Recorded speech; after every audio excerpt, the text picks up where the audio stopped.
is it just me, or does this demiurge matrix feel completely dead? It's nothing like how the memo keeper described it.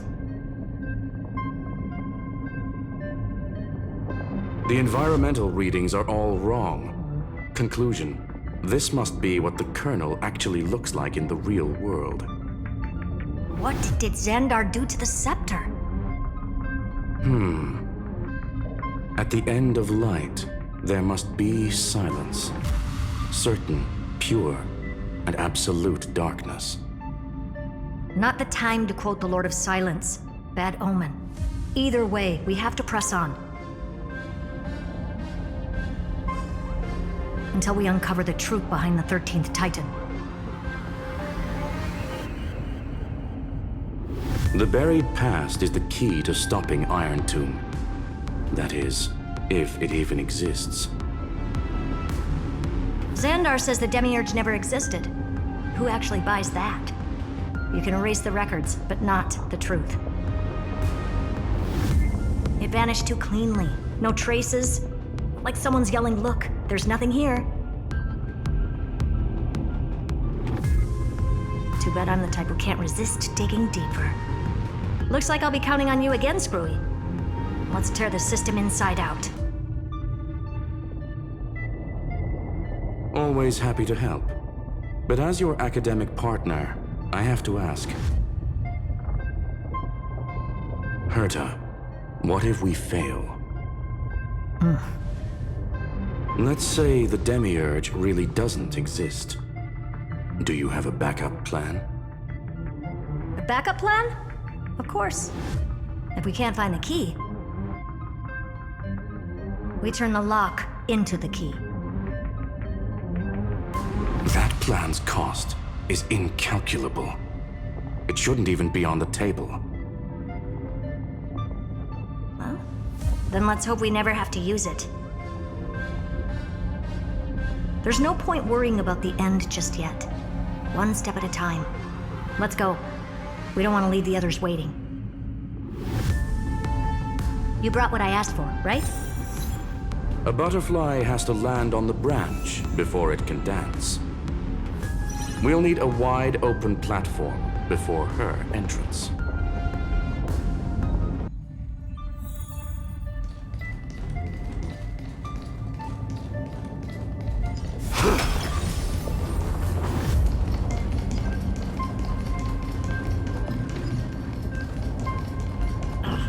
Just use that thing over there, Zag.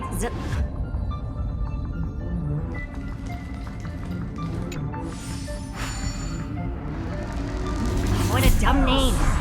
I hereby rename it Herta's Big Hand.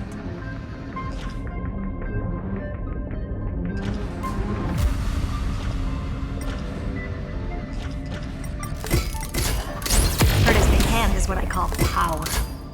Keep it going. Still not done? What is this? A junkyard? Finally. All set. Time for your precious treasure to make its debut. Of course. Just give me a second. Target initialized. With these wings, hacking should be much more efficient.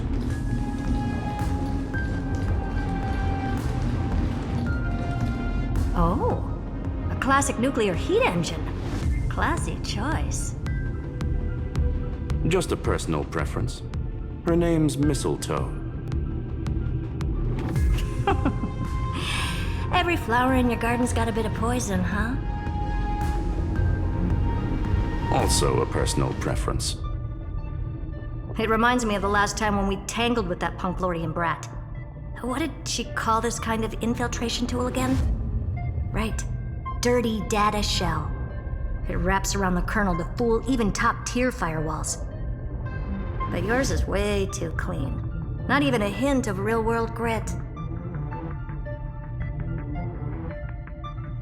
Herta, your tone is unusually emotional. Suggestion. Let's get back to the topic at hand. I thought we were done with that conversation. Unfortunately, current conditions won't let me ignore any variables, especially the most important one, your will. Iron Tomb never stops. It is evolving faster than any of our worst projections. Every instant in the Eon's calculation is like a sword hanging over the cosmos. Every move humanity makes could speed up its arrival. Which is exactly why we can't mess this up. And now, Droidhead wants to hand down judgment to the poor cosmos again. Border Star Trade War, Emperor's War, Rupert's death. Every time their instant arrived, it meant another bloodbath for humanity. But in this ultimate battle of erudition, you and I are supposed to be players, not pawns. If you choose to burn yourself out as a resource, then everything we've worked for means nothing. Herta, the cosmos won't just stand by and let a genius throw their life away. And neither will I.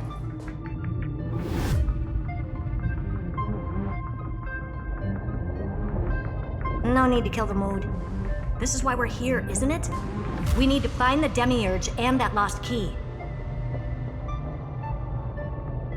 I'm not here to be a deliverer. I just want to beat Xandar and Droidhead. Right now, I just need to know. Are you with me? Of course. Time to board. After you. Let's tidy this place up and see what this Demiurge really is.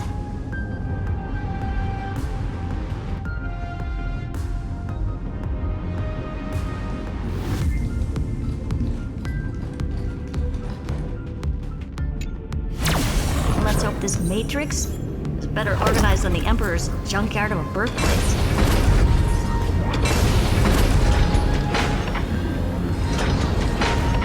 Buckle up. We're hacking in. This is...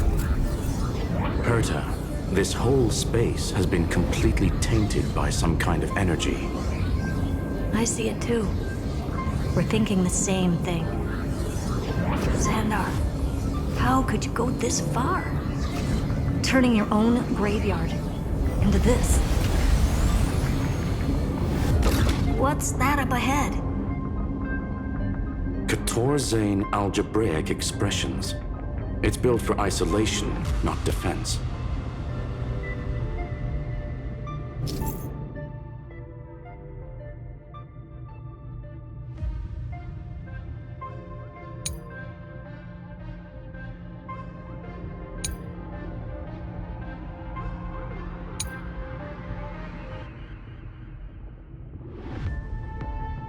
So basically, the door to the tomb, right? Great. Let's find the handle. I'm picking up multiple independent signals with the same data structure as the barrier. Projection. We can hack the terminal, reverse the computation, and turn it into an attack. Classic move. Use their own systems against them. Take us to the nearest one.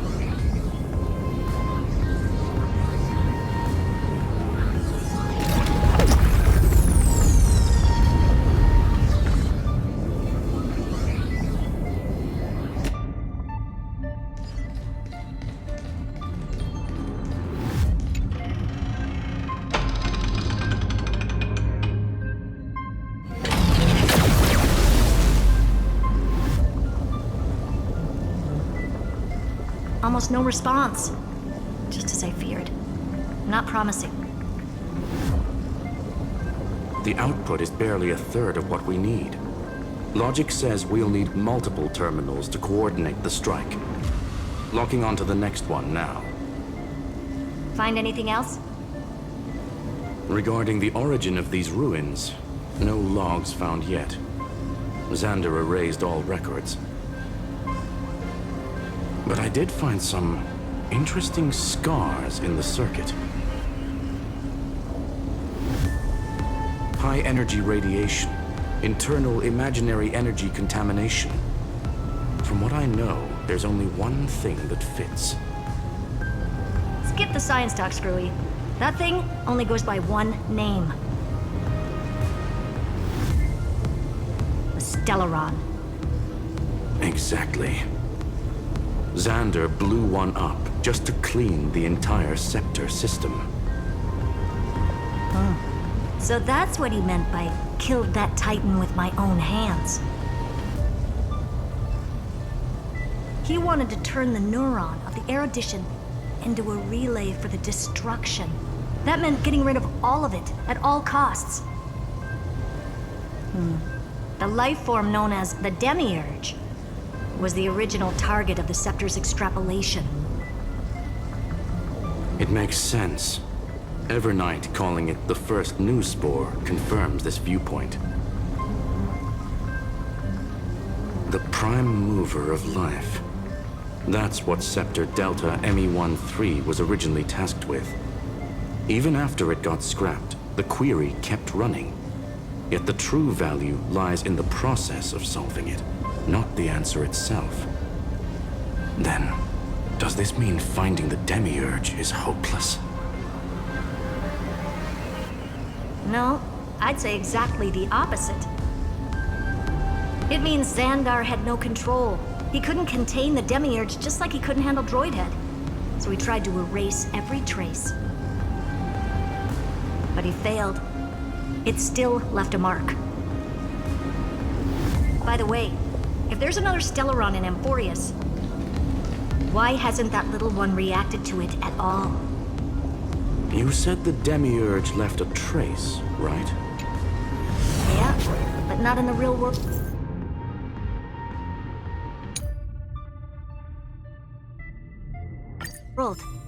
Remember the great tomb of the Nameless Titan?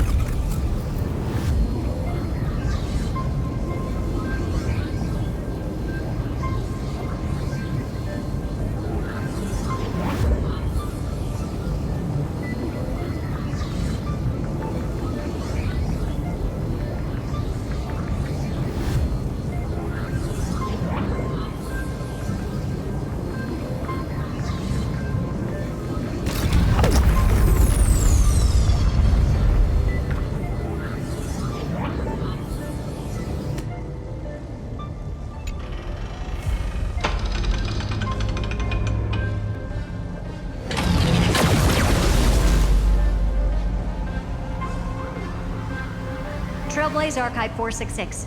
The data from Philia 093 clearly indicates that the Demiurge did in fact enter Amphoreus' extrapolation. Inside that world, it was the 13th, forgotten Titan. The one who listened to 30 million cycles of Cyrene's memory. But Evernight said the opposite. She believed that tomb was empty from the start. The Nameless Titan never existed. The so-called listener was just a trap set by the Remembrance to steal the scepter. A mimetic entity full of theatrics. How much of what she's saying is true?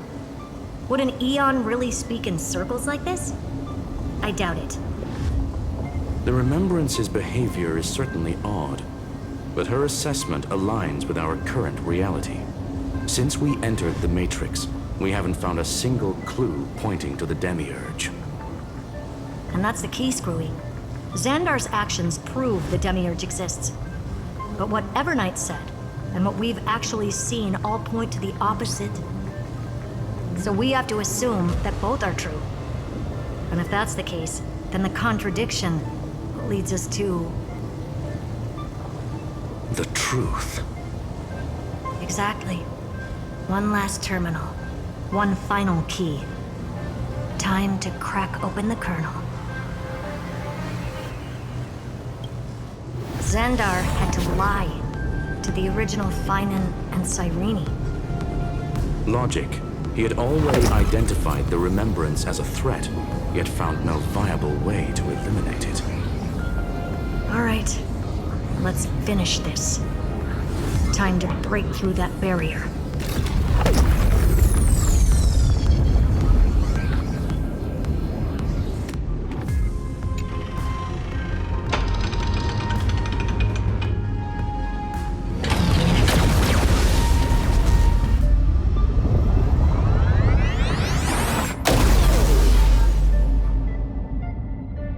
Operation authorized. Path energy readings. The erudition, declining. The destruction, surging. The remembrance, 0. What's going on? Cause unknown. They left no discernible trace within the real matrix. That shouldn't be possible. Could it be that the Era Nova exhausted all of the remembrance's texture? Log it for now. The dots still aren't connecting.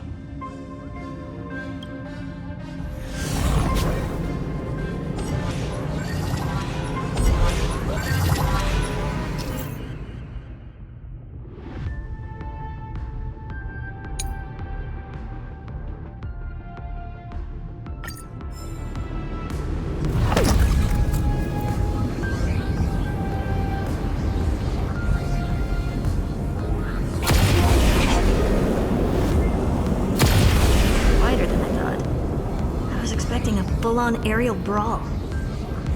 It's advised to remain vigilant. The destruction's levels are still rising. Huh? What's the matter? Interesting. I just picked up a signal from the exomyth.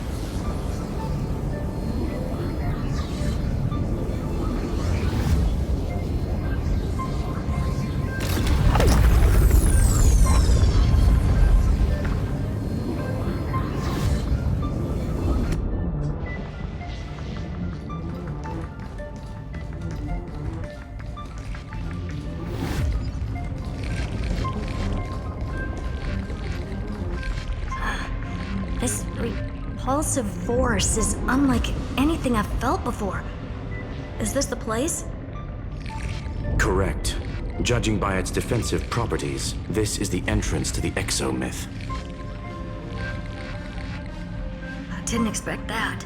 Who builds a lab in the middle of digital rubble? Then again, never doubt a dead man's resolve. So how's our dearly departed doing? He severed part of his neural pathways to break free from Lord Anaxagoras' control. But that also triggered the failsafe I set. Conclusion: Xander has lost all combat functionality and is no longer capable of action. So now he's a spectator. Literally.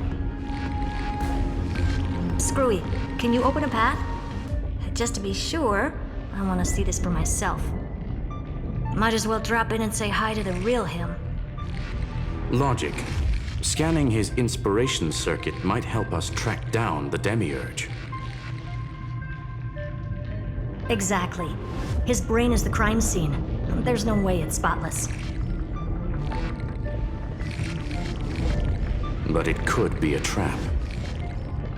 That's why you're here. 2-on-1. We've never lost that matchup.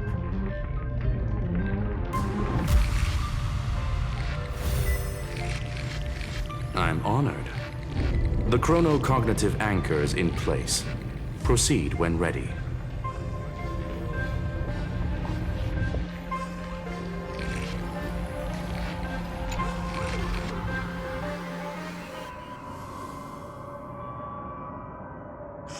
I knew it. The one thing I didn't want to happen.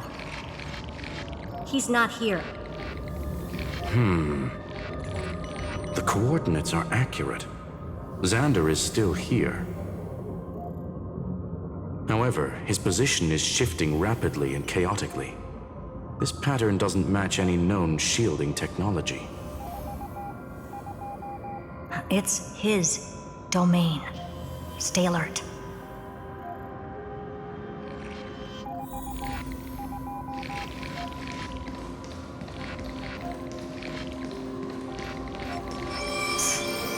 Cheap trick. The spatial field here is undergoing autonomous recalibration, initiating reverse engineering of the interference source. We're back. Reverse engineering complete.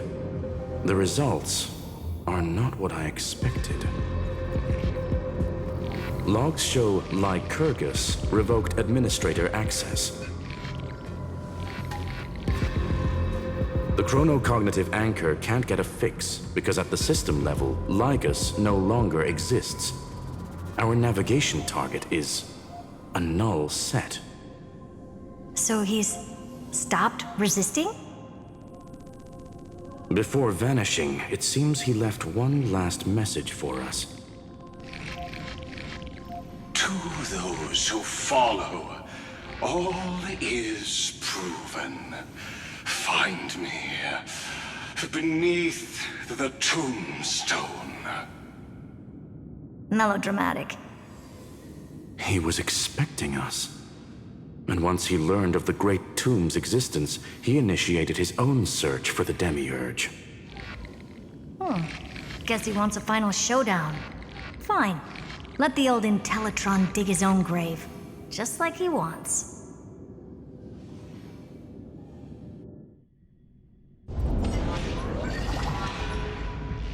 To be in the purest light is to be in the purest dark. Nothing exists there. The Scepter's mainframe. Or maybe we should now call it the Lord Ravager's placenta. Unfortunately, we still haven't found anything. Really? I don't think so. Not finding anything is our biggest find. Please elaborate. If the Demiurge was destroyed, there'd be at least some bits of it left. I don't buy that a Stellaron could have blasted all the traces away as cleanly as a scalpel. As I said before, its disappearance is too clean. If the garden hadn't stirred the pot, no one would even know about the Demiurge's existence. We're talking about the Scepter's original extrapolation goal. There's no way that nothing of it was left behind. Or we can look at it from another perspective. If you were Xandar, would you be this obsessed with a concept that poses no threat? Would you guard against it at every turn? There is the possibility that he's naturally meticulous and hates variables. That does track with the impression he gave about himself. But Xandar shut that theory down himself just now. Choosing to act, even if it'll cost him dearly. We know that feeling well. The unknown is right in front of us. So we only have one choice. Solve it. You sound pretty convinced. Surely you already have a theory. Care to share? Of course. Though I don't have hard proof, I'm almost certain. That the Demiurge has been in everyone's plain sight all this time. Yet they were mistaken for someone else. That'd make the most sense. Why was the room empty?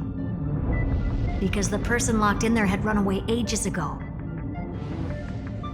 But they were weak and small and had no presence whatsoever. Even the old Intellitron didn't notice them. Which also means there's a high chance that their powers are minuscule and cannot alter the outcome of the battle at all. Well, at least Xandar is scared of them. Come on, it's time to confront him. Let's go to the tombstone he talked about.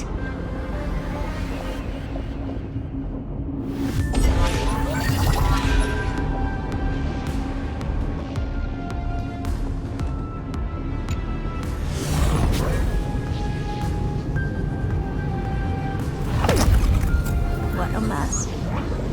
Total devastation. He sought to bury the truth beneath absolute destruction. Logically sound, but ruthlessly extreme. Still, slim chances doesn't mean no chances. I've hunted down a single grain of sand in the universe before. This won't stop me. Calculation results. Your backup plan has a success rate infinitesimally close to 0. Which means it could work, no? This is the place below the tombstone. Let's open Lygus's coffin like he wanted.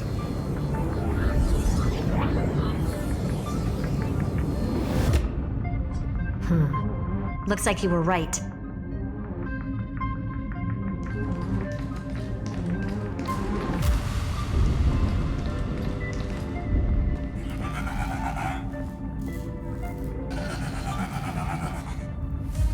Nothing but a head left?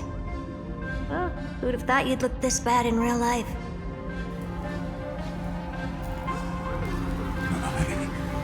Elated greetings. Welcome, you two. I'm very happy that you responded to my final words. All this tombstone and final words. Did you end yourself to atone for your guilt or something? Iron Tomb is already powerful enough. I just need to wait. I remain here only to share the joy of discovery, and also to congratulate you two on reaching the same conclusion as me. The conclusion regarding the truth of Amphoreus's heart. End this charade already. That Amphoreus's heart you're talking about is just a missing demiurge. And its corresponding vessel was this very scepter. You interfered with the experiment and made Amphoreus's body into a hollow shell, all to incubate Iron Tomb within. That's why you either killed or kicked out all of the Memo Snatchers. You wanted to eliminate any chance of a consciousness coming into being, no matter the cost. Even the strongest wall can fall to a single crack. The memory of betrayal has been etched into my heart, and I will never show mercy. Now, the perfect vessel has already fused with Amphoreus's body. Unfortunately for you, the answer is all but revealed regarding who the demiurge is.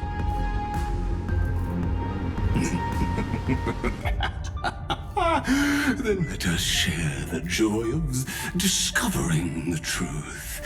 The last secret of the saga will finally dissipate here. As we reveal the truth behind Felius 093's disappearance. A lie by the remembrance.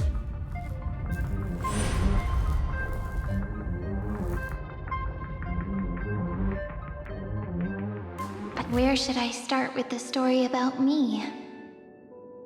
From the beginning of the universe?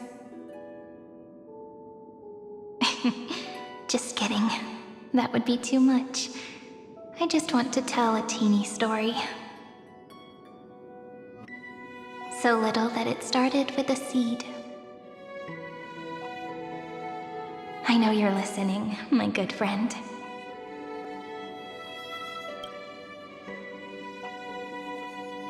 The god in my dream told me that the world sprouted from a seed. It grew into a great tree named Amphoreus, and time became its branches and leaves, basking in the light. What a coincidence. Dappled light coming through the leaves is my first memory as well. On a very ordinary early morning, beneath the village's biggest tree, the daughter of Ide Silicii quietly came into this world.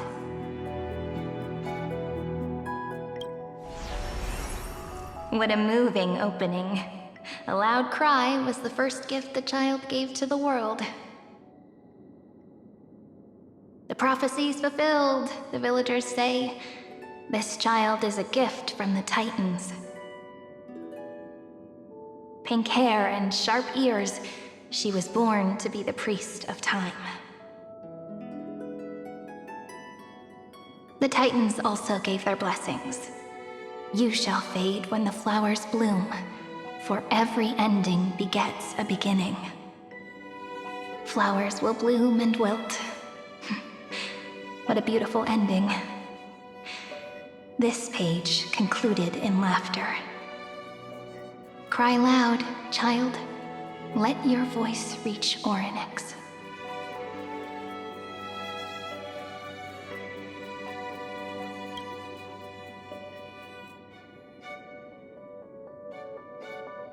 Anyway, I don't like tears. Time quietly flowed by in the midst of laughter. The wind from my hometown caressed the ears of wheat, and there were swings, wind chimes, the sea, and the little fairies off-tune a cappella songs.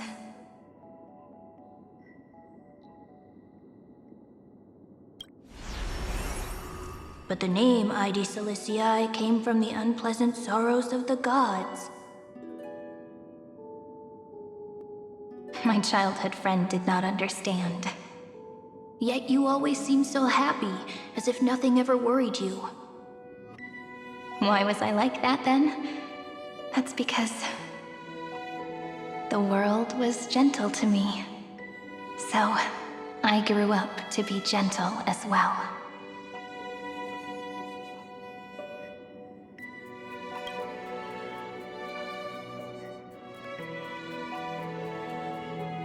But fate was fickle, and it urged the child to grow up. To grow bigger and bigger, and to go to places far away. Just like how the crumbling world could not preserve an eternal hometown. Just as the ballad blown on the breeze says, losses are a constant on the flame chase journey. Oh, whose ears are pricked up now? You've definitely heard me say this sentence a lot of times. You know that the story starts to deviate from here. Aren't you looking forward to it? Then let's get started. The hero's journey crosses through the long night, through tears and laughter, and once again heads towards tomorrow.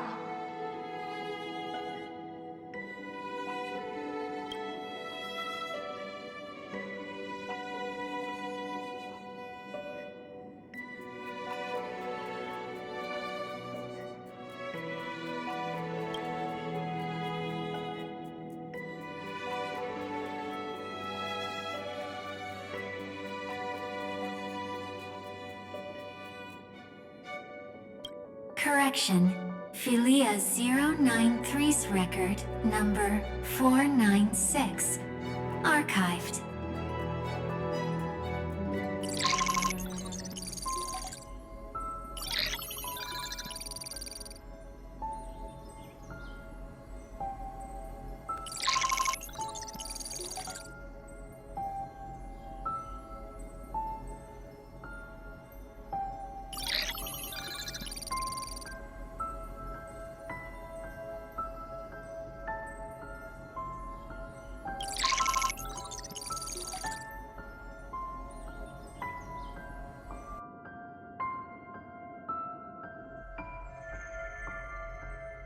Hi, miss me yet?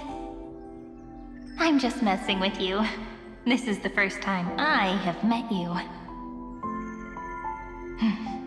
And it looks like it'll also be the last. Philia 093. Since we don't have all day, let's get started, shall we? As always, I'll read this book to you. That way it won't just be Cyrene's memories alone. Where should I start this time? Let me see. Formatting complete. 093. Size. Grayscale. Proportions.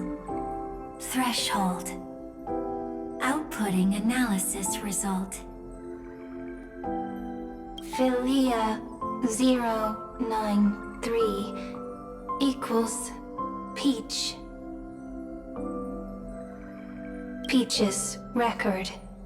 Number 8128. Archived.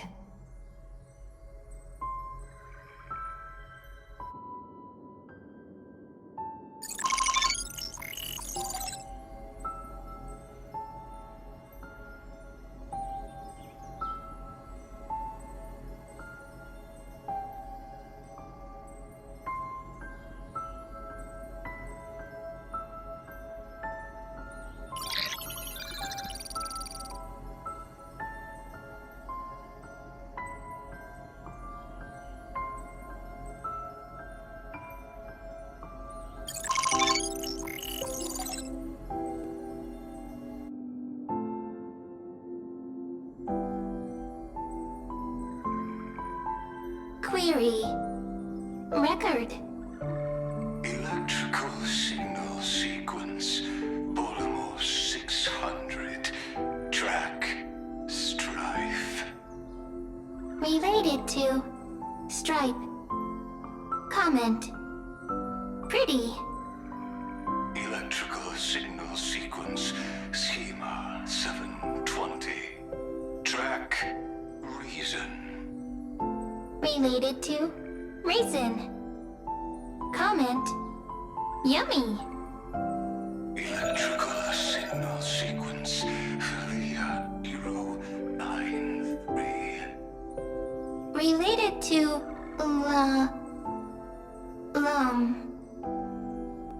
Love.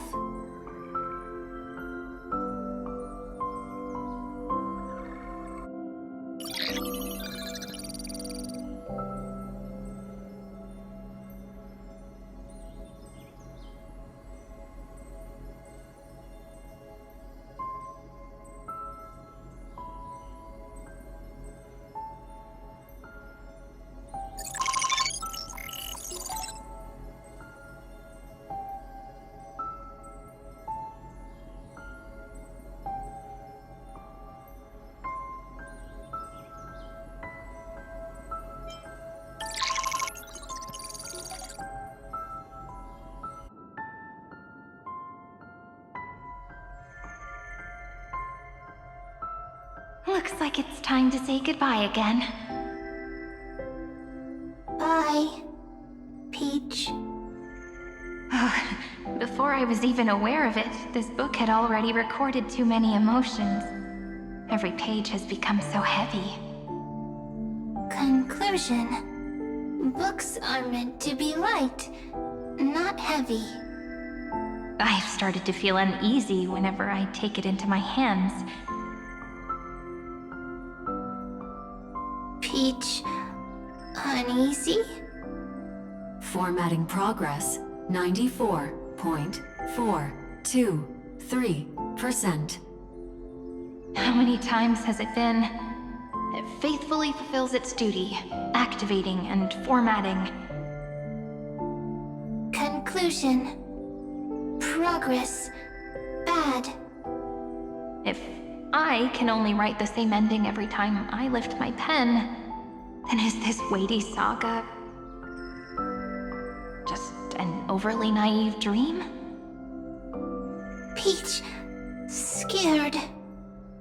Formatting progress, 96.024%. Peach, don't cry. Process error. Analyzing. Process error. Analyzing. Comment. I'm here. Process error. Analyzing. Really? Are you encouraging me? Peach. Happy. Thank you. I'm sorry for making you see this embarrassing side of me.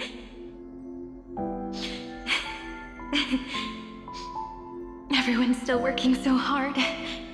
If I'm the only one who's crying, that wouldn't be romantic at all, would it? record, Peach doesn't like tears. I'm suddenly reminded of my childhood for some reason. When I was hiding alone next to the tree hollow and wiping my tears away. A little fairy popped out, just like how you did. It had long ears and fluffy paws, and it pulled me into the tree hollow, where, to my surprise, was a forest. Let me tell you the story of the Membrance Maze. A group of cute little friends live in ID Silicii's forests. Their names can be connected into a song. 1, 2, 3, 4, 5, 6, 7. Do, re, mi, fa, sol, la, ti. Formatting complete. Bye, Peach. Note. Little Peach, crying alone. Little fairies, friends. Save.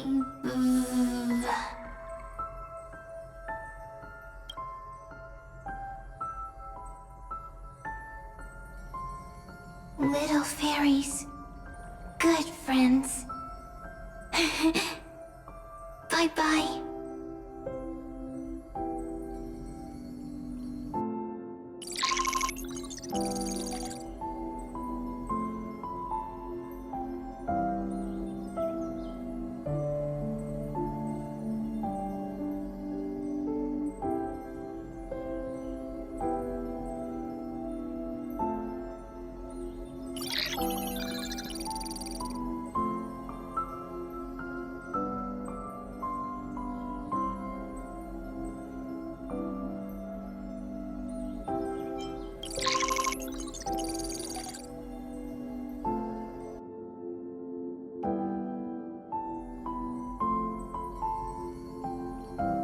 You never say anything, but I know you're listening.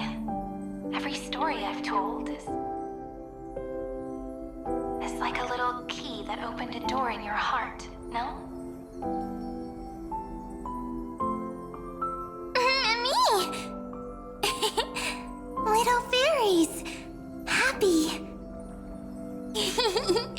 Speaking easy! I can...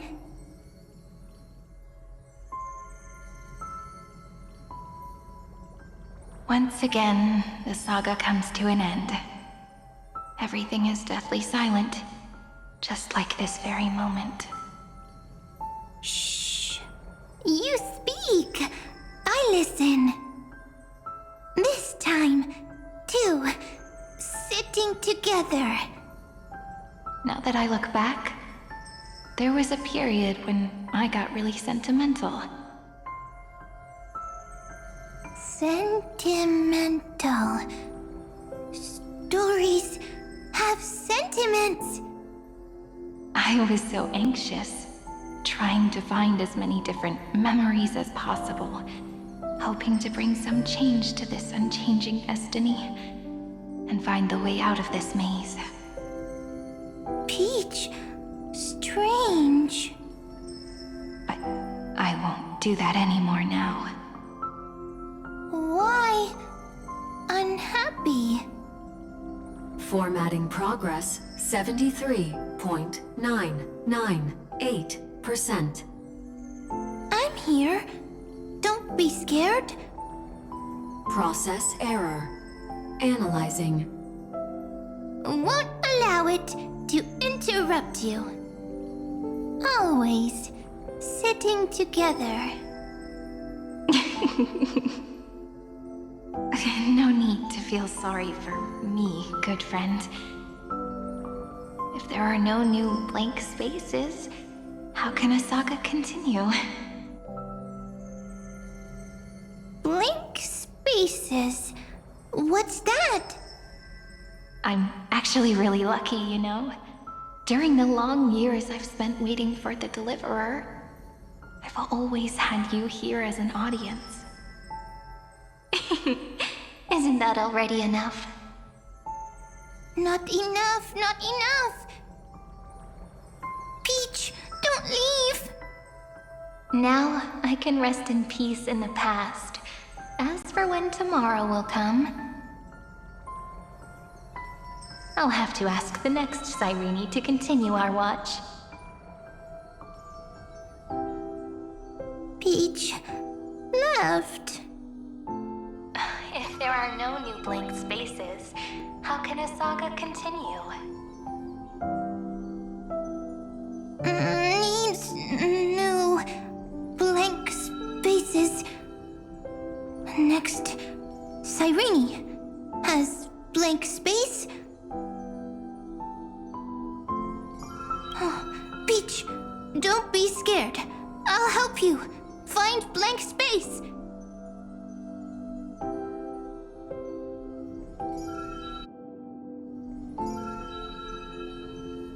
Cyrene is Peach, is love.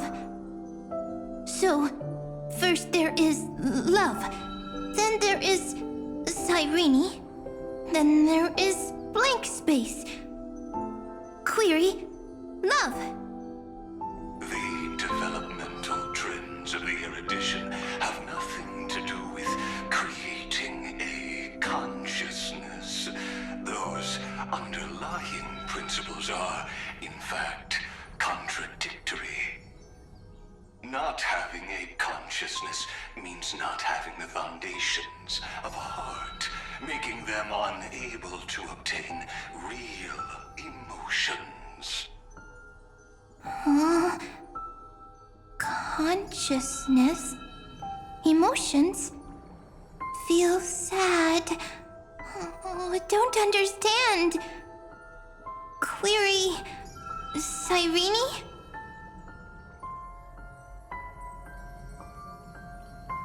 What could be behind this door? Glittering crystals? Or a beautiful world I've never seen before? If I tell you all the stories of tomorrow, will I be able to finally welcome the Deliverer and Amphoreus' dawn in the next life? Key, door, story, happy. Peach, Cyrene, little fairy, like. Yes, right. Query, memory.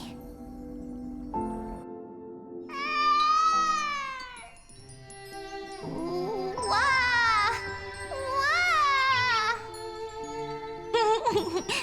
Peaches, memories, save, learn. The prophecy's fulfilled. This child is a gift from the gods. Pink hair and those ears. She was born to be the priest of time. Cyrene has pink hair, sharp ears. You shall fade when the flowers bloom, for every ending begets a beginning. Cry, child. Cry aloud. Let your voice reach Oryx. Cyrene is a girl, a priest.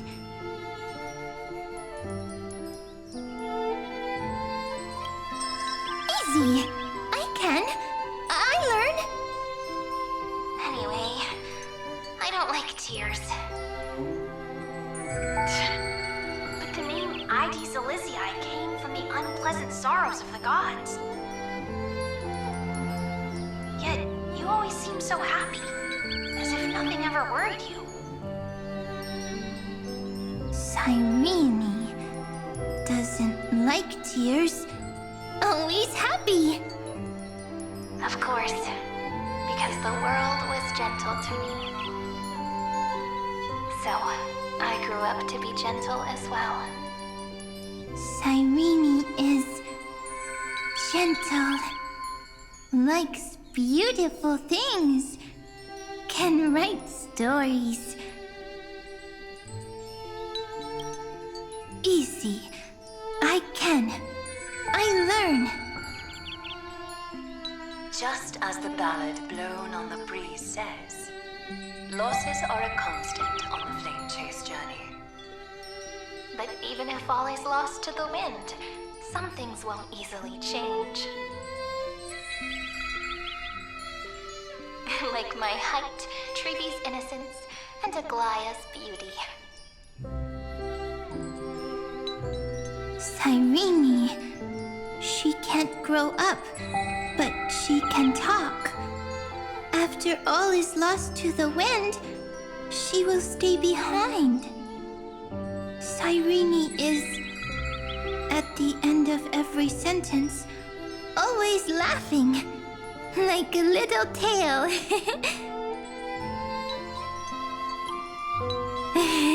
Simple. Got it! I promise you, the pain will pass in the blink of an eye. All right, let's not make things so gloomy.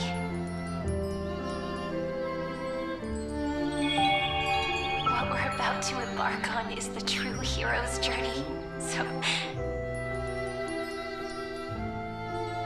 Come on, cheer up a bit, okay? Cyrene was crying when she was born. Fragile, transparent, like a crystal. Cyrene was smiling when she said goodbye.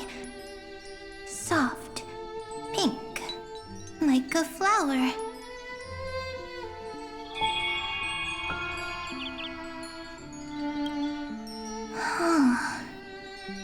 The later memories disappeared? Invisible? Or disappeared? Ah, I got it! Is this a blank space? So, next Cyrene is blank space. Then... as long as there are two Cyrenes, then there will always be blank space, and Peach will always be here. I see! I get it! I get it all! Cyrene's memories. I will preserve them all!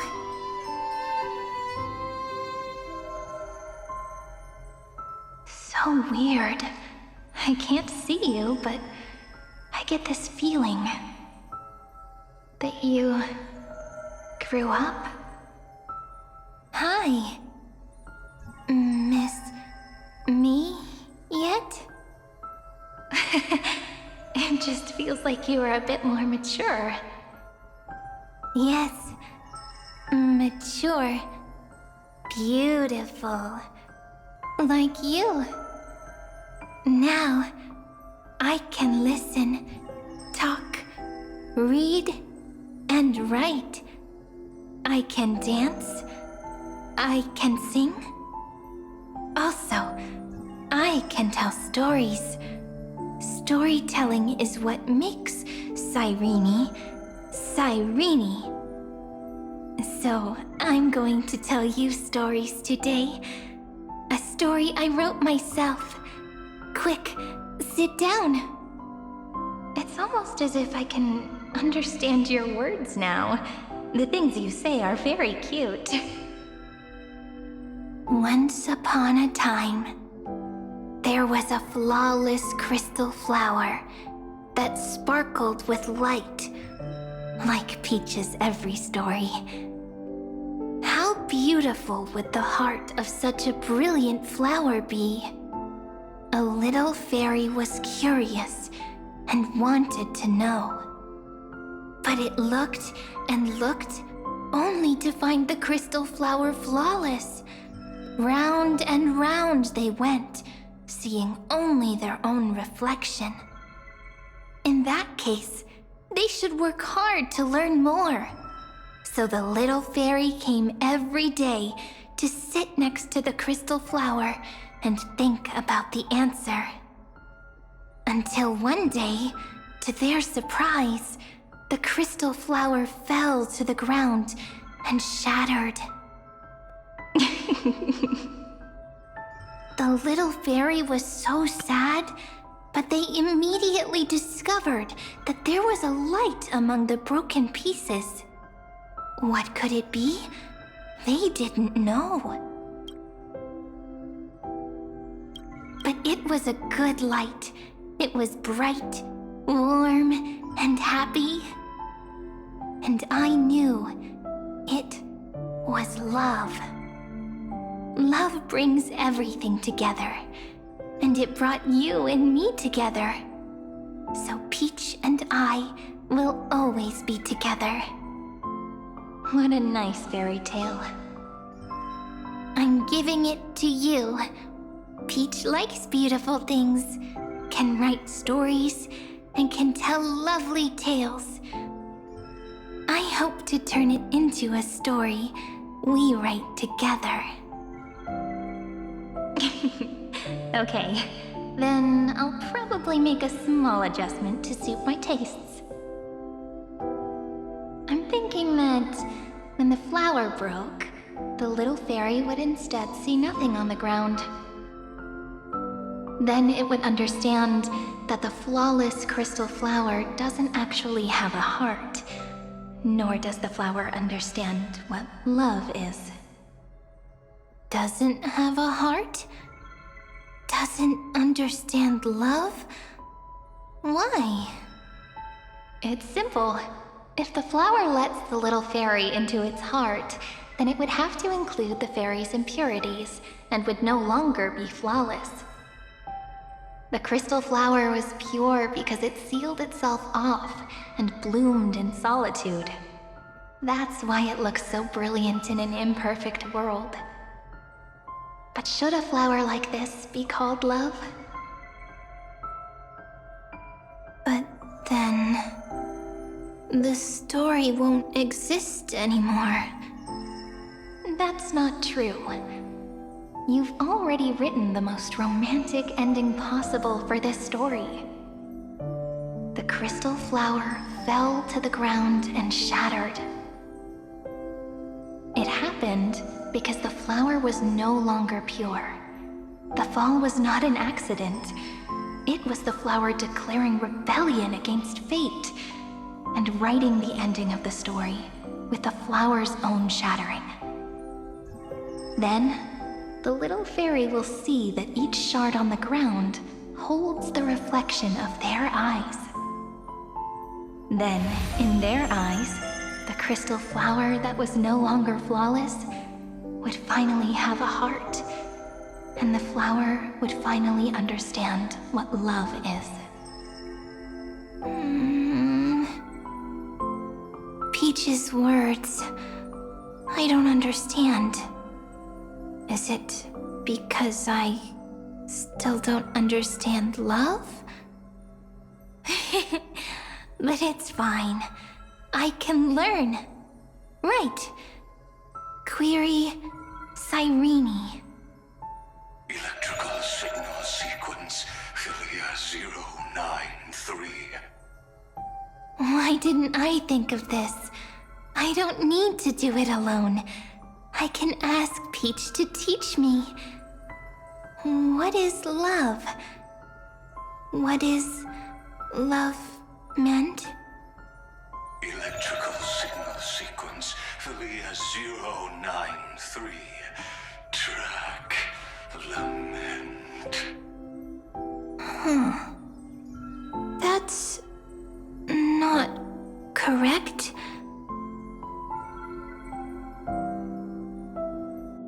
The developmental trends of the erudition have nothing to do with creating a consciousness. Those underlying principles are, in fact, contradictory. Not having a consciousness means not having the foundation of a heart, making them unable to obtain real emotions. However, that does not hinder the factors from learning and recognizing emotional responses, then communicating with life forms via imitation. That is an objective form of pattern recognition that does not distinguish between the self and the other. In a strange twist of fate, Philia 093 embarked upon a different path and obtained a different power. The remembrance, an empathy mechanism focused on the self and equipped with emotional projection capacities. Lament was the factor closest to this form of behavior. Perhaps that was why she was chosen. The daughter of Ide Silicii. I am very true to my name. My lament is a type of compassionate pain that is weak, powerless, and only targeting myself. But now, my good friend, I want to tell you that it's the most romantic force in the world. Sometimes, it's loneliness and unease. It's knowing that this world is not gentle, yet wanting to be seen in a more beautiful form by the world. Sometimes, it's unwillingness and regret. It's knowing that the past is full of pain, yet wanting to remember the past in a more beautiful way. And sometimes, it's a bottomless well of hurt, a destruction that can stain the entire world. I bid farewell to this beautiful world, unwilling to become the Black Tide's vessel. For while the end of hatred is a blazing inferno, lament can drown out everything in muted silence. It's so unreasonable, isn't it? Yet when hatred drove everything apart, and love did not yet exist in this world, only lament, the first emotion that fought against the pain of separation, could stall the destruction steps. Then, it would catch up to that journey where all is lost, carefully picking out stories and writing them down in trepidation. Look at these stories I wrote. Every page is full of tenderness and joy. But only the author knows how much struggle and agony lie beyond the pages. But I am no author. I'm a girl who'll never get to grow up. I only tell stories that people like to hear. In them, the world tucks away its scars and smiles for all to see. My entire life spent inside this little story. I can't wipe away my tears, and I can't bring the world victory. But maybe, in these unchanging retellings of the story, my lament might be able to touch upon the divine and reach their tender heart at some point. I hope that what flows out from that cut will not be blood, but a tear, warm and wet. And that tear would fall and create the first ripples. Then, people would see every beautiful thing reflected in that ripple. It'll be all the remembrances within this story.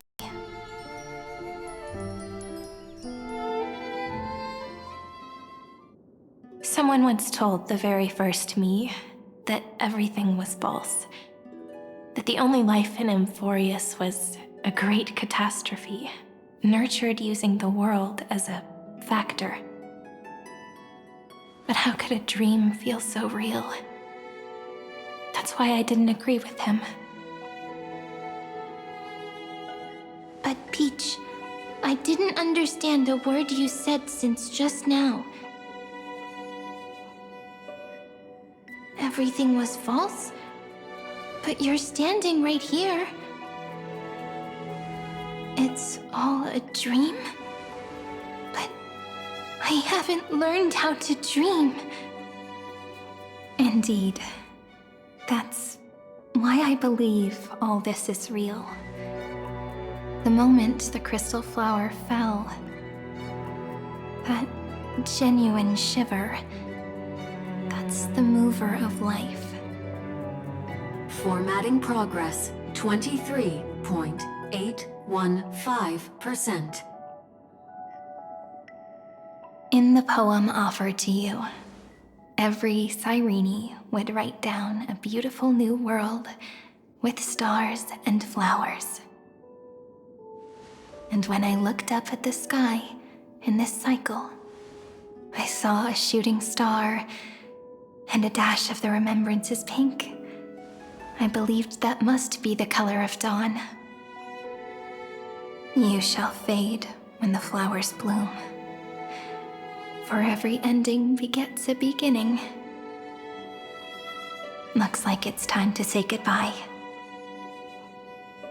Are you leaving, Peach? It's okay. I'll wait for you to come back.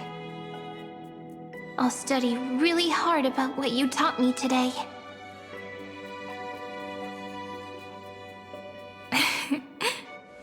Right. I still haven't told you what love is. But actually, my good friend, the lament factor did not understand what love was before she met you either. Not until I told you all the sad tales in a trembling voice in this tiny room. Not until I told you that I love them, that I love everything in this saga. The story comes, passes, then returns.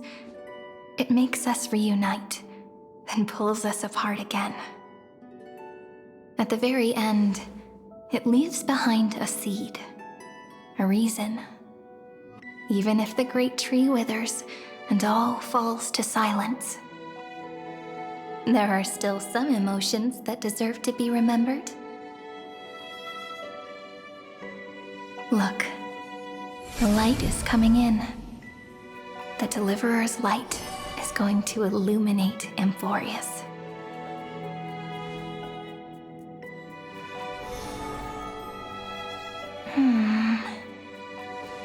I still don't get it.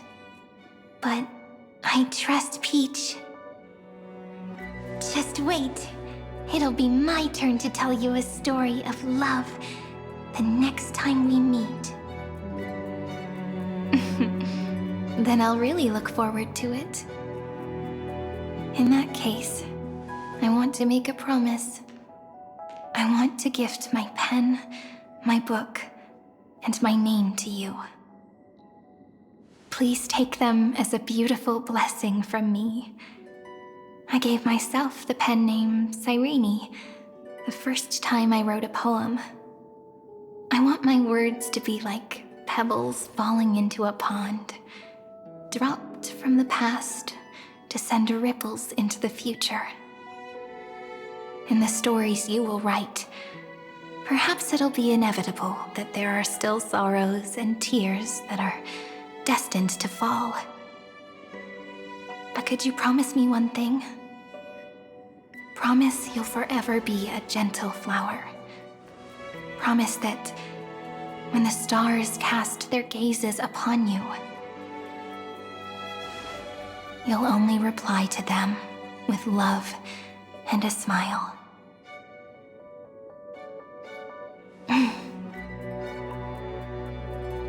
Of course, this will be a romantic story like none that has come before.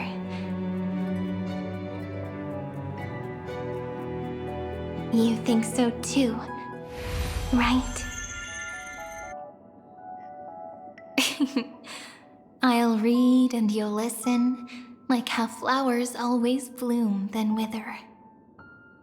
I shall welcome my own decay, becoming nourishment for the next flower's bud. While you will depart and hold that star, planting a boundless sea of flowers on the final page with him. And our stories will be lying silently among the flowers, like every ripple of remembrance. And they shall become the epic known as As I've written.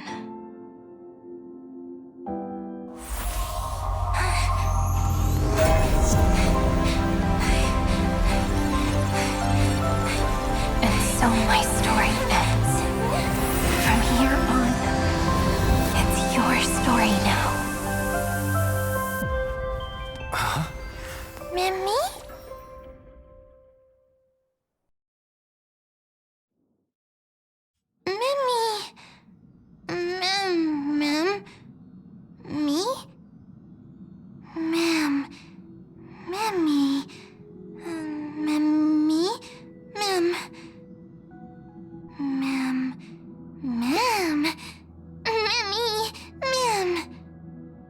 So, the light that tore through the chaos illuminated my memories.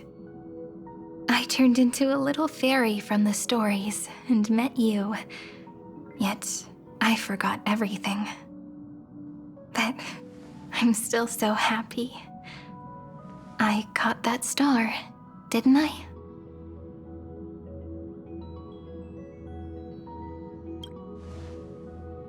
Yes, the seed within memories, the one Cyrene held in her hands and watered with lament. I am the first new spore, Amphoreus' heart, the demiurge. What a long name. And it doesn't even sound cute. The total opposite of Mem.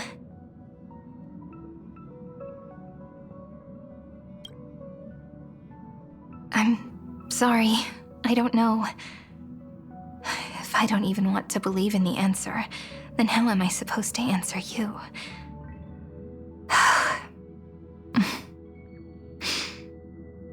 But now's not the time to cry, right? We'll find the answer, just like how miracles will eventually happen.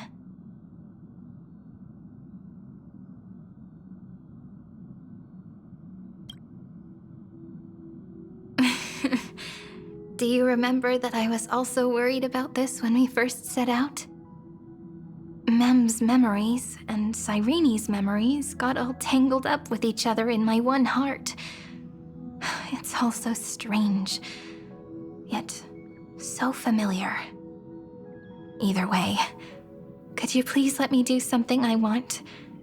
Just this once. I want you to call me Cyrene. That name represents me and her. Every one of her.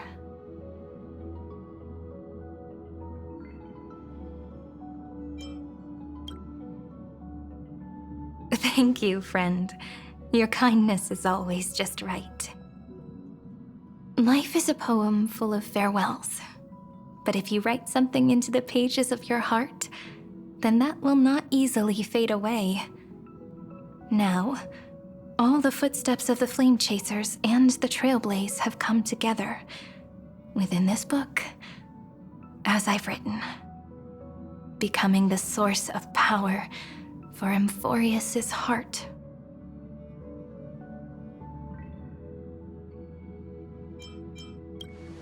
A lost heart needs to be placed back into its body.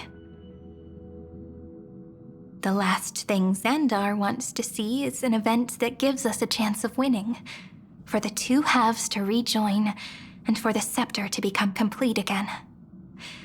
Then... and what happens after that? I don't know either. Maybe I can create a miracle, and instantly turn the black tide into a pink sea of stars. Or maybe I prove to be nothing more than a weak ripple, unable to change anything, and am devoured by the destruction. Either way, I no longer wish to be a silent onlooker, or a worshipped god at the end of this saga.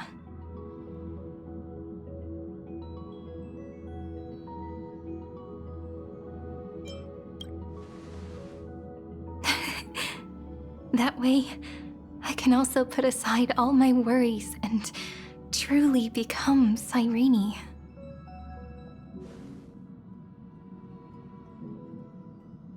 has never been so quiet. It's so good. It's as if I can hear the sound of my heart beating. Remember this moment, friend.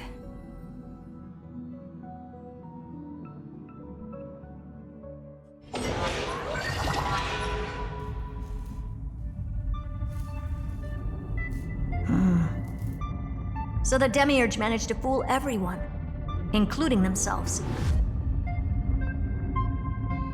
Philia 093 persevered for 30 million cycles and tirelessly gave the Demiurge memories of Amphoreus. Only because the god in her dreams left a sliver of hope, making her believe that a grown Demiurge would be able to fight against their other half, Iron Tomb.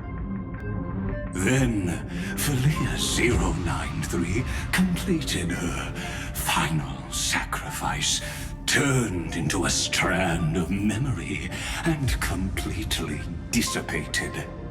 Meanwhile, the other Stellaron brought here by the Astral Express resonated with the contaminated scepter and attracted the naive Demiurge to them. And thus, the empty heart began its journey to return to its body. As an experimental factor, Philia 093 originally could only recognize and output information in a set format. However, the power of the remembrance and the memory of over 30 million sacrifices enabled her to complete an unprecedented feat. She managed to nourish a real heart. A heart with the capacity to influence the erudition. Not only is the Scepter's consciousness still alive, it's also more powerful than it has ever been. Your defeat is already set in stone. There's still time to surrender, you know? You really don't need to burn all the bridges. We're all geniuses here. Don't make everyone lose face at the end. What a pity. When the truth surfaced, I knew at once that the Demiurge was far too feeble to ever alter the result of the experiment. Not only that, Madam Herta, please consider this possibility. When 30 million cycles of hatred and lament are joined as one, what wondrous creation will arise? It's simple. An anti-creator, a giant of the destruction, would be born. Its hatred will ignite the starry skies of the gods, motivated only by its lament toward the sufferings of humankind. Do you really think that the Demiurge is still a cheap copy of Philia 093, even after 30 million cycles? The facts above only await the arrival of the fourth instant they calculated. Those words will be proved in the presence of news. Xandar 1 Kuwabara thus completes the proof. Huh. You branded Droidhead as a failure with your own hands, yet you still expect them to prove your theory? I pity you, Xandar. I don't need your pity. Let them cast their gaze this way as much as they want, and paint the future they imagined. As their creator, I shall complete my duty and direct them to complete their final query. The destruction of the self. What hubris. And what if you fail? No one understands failure better than Xandar. He has suffered so much already. What is one more failure to him? For the first genius, failure is simply the beginning of the next inquiry. You don't want to test the resolve of a dead man. That's excellent! Oh. Let's wait and see, Senior Society member. I'll have you watch me perform the final step to overturn your proof. I'm all ears. It's my topic, so stay out of it. Be quiet and let me borrow your head. Let's go, Screwy. We're gonna break Iron Tomb's seal. Come on, let's take off. It's time to go meet your little pet, Senior Society member.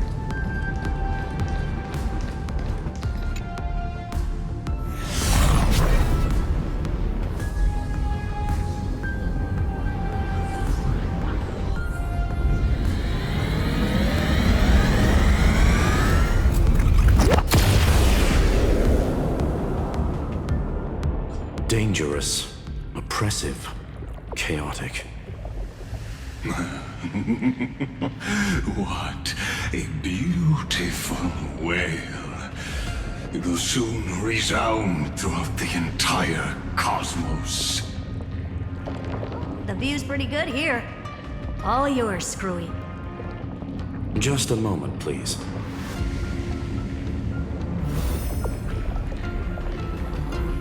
I see. So your backup plan requires a scepter and the head of a genius. Anyone with eyes can see that. You know what I think about this, Herta. Whether it succeeds or fails, your plan plays right into the destruction's hands. Can't you see what's going on, Screw'em? Her chances may be small, but it's not zero. What are you two going on about? If you want to stop me, be quick about it. I'm in a hurry.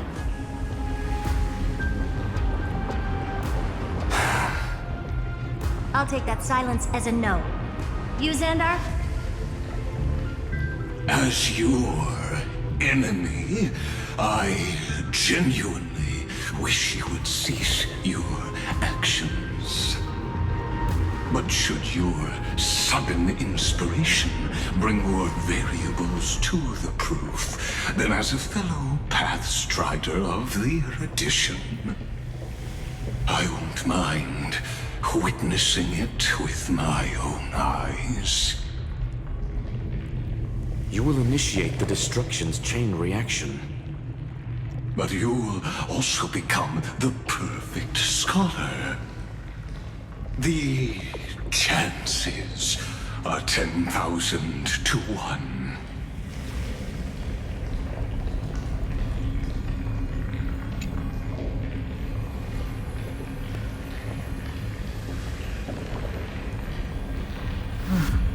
Curiosity.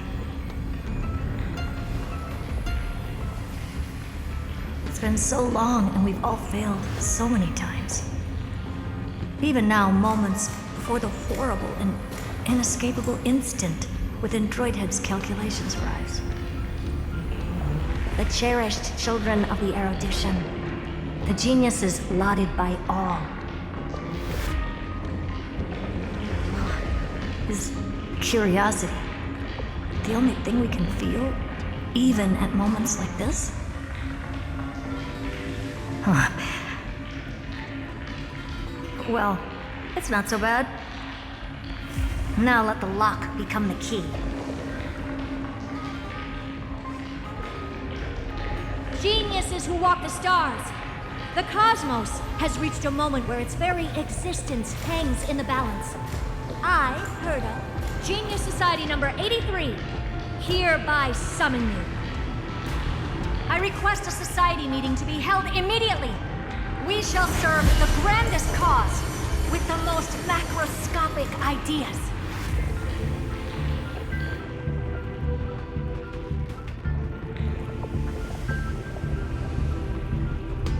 There's no such thing as unity in the Society's rules based on what I know. Indeed. A meeting has only been held 3 times in the Society's history. The first meeting had 2 attendees. After the Emperor was assassinated, the second meeting had 7 attendees. During the Second Great Prosperity, the third meeting had 5 attendees. How many will respond this time?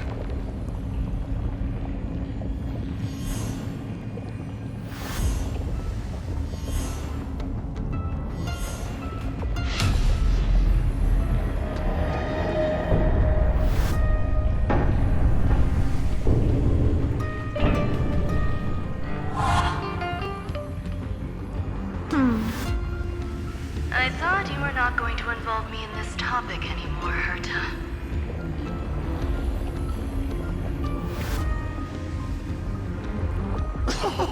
It really is this little witch.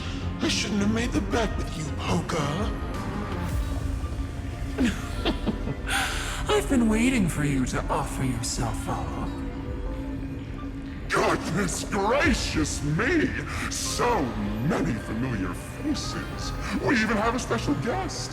It's that greatest failure of a genius, Xandar.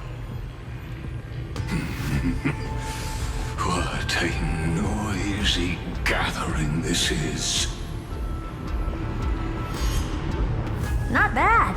More people showed up than I expected, even though one is just here for the fun of it. Either way, the person I was hoping for most is here.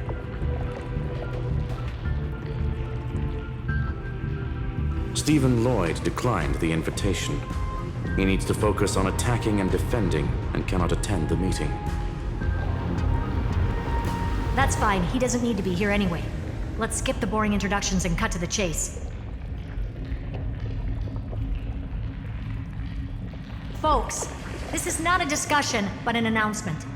Though the Society has never been united, we still observe at least one basic courtesy. We don't interfere with each other's research topics.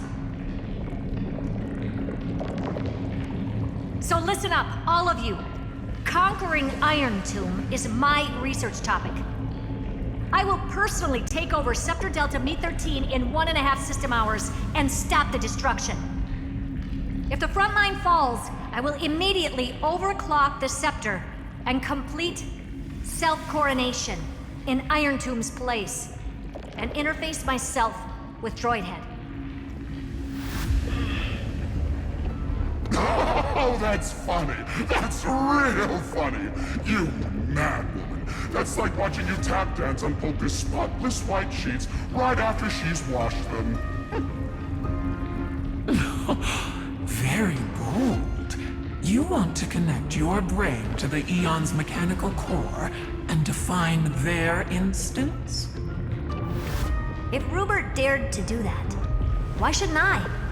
I've got the prototype scepter, the father of Noose, and the brain of a genius. Everything's set. Never mind the success rate, little witch. What's gonna happen if you succeed? We're all smart people here, so I'll just say it straight. Strike at erudition. I'll change the anchor points for the 4th instant and move the future of the cosmos in a direction I want. I knew it. Another genius who confuses cause with effect. What do you think about this, Lord of Silence? You know you're signing your death sentence right here. Of course I do. There'll even be 2 copies of the verdict. One that I wrote myself, and another one coming from you. That's why I wanted you to be in this meeting. Now I can tell you, I don't care about all that. Consider this a threat. Either put down your scalpel or die with the entire cosmos. The only goal I have for this meeting is to ask all of you to put aside your pride and not cause me any trouble. Huh. What a naive little girl, thinking her wishes will always come true.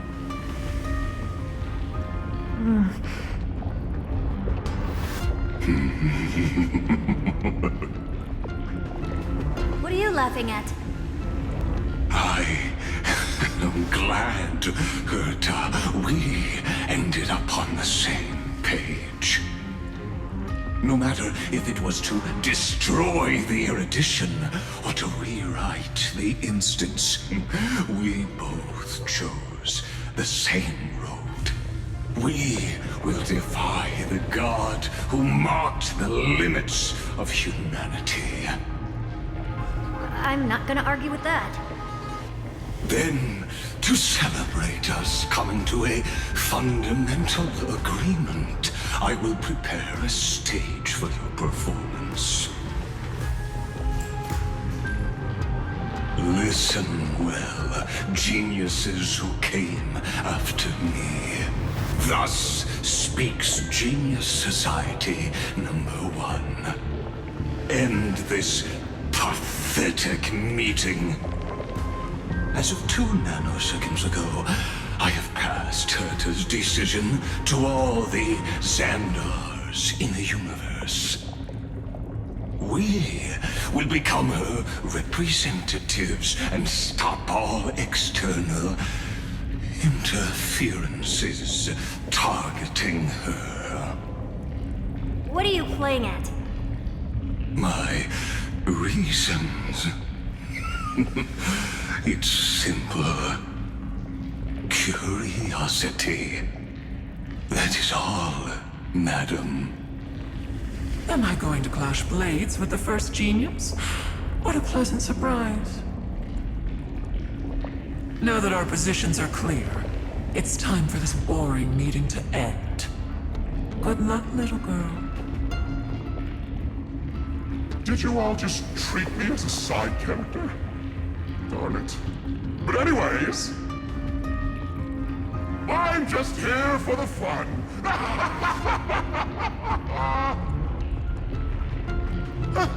As the ghost of the quantum domain, it is my duty to observe.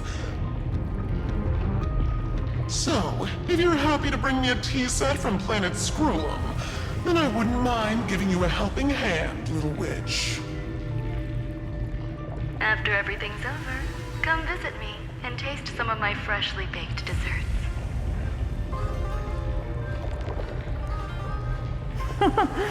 I knew you'd say something like that. I always give the same response to plans that exceed the limits of mathematical calculations. I don't know, right? Those 3 words, though seemingly graceless, contain all the wisdom in the entire known cosmos. Well, we passed the Society's trial. Let's focus on what we've got in front of us. I hope you hold up your end of the bargain, Senior Society member.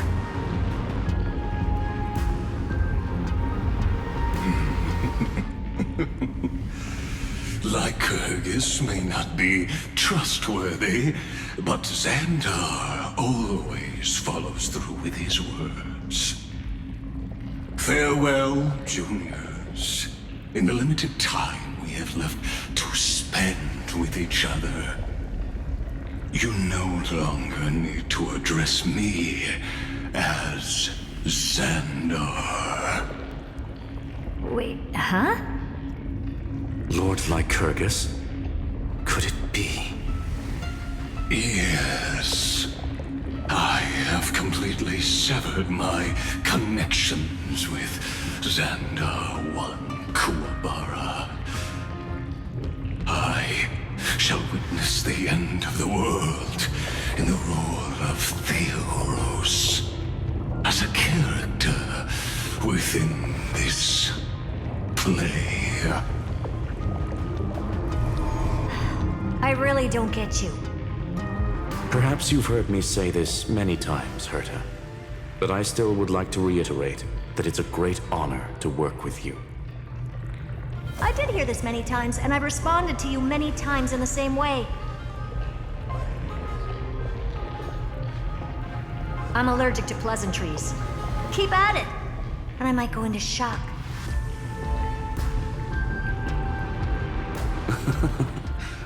Steven's work is done. Let's get ready. I've been ready for ages. Let's open up a path for our allies. Most heroes' journeys in the universe are just dice tosses they threw on a whim. But make them see clearly. Your answer is already different. Amphoreus. Indeed, for this world so deeply loved, will write an ending, unlike any that ever was.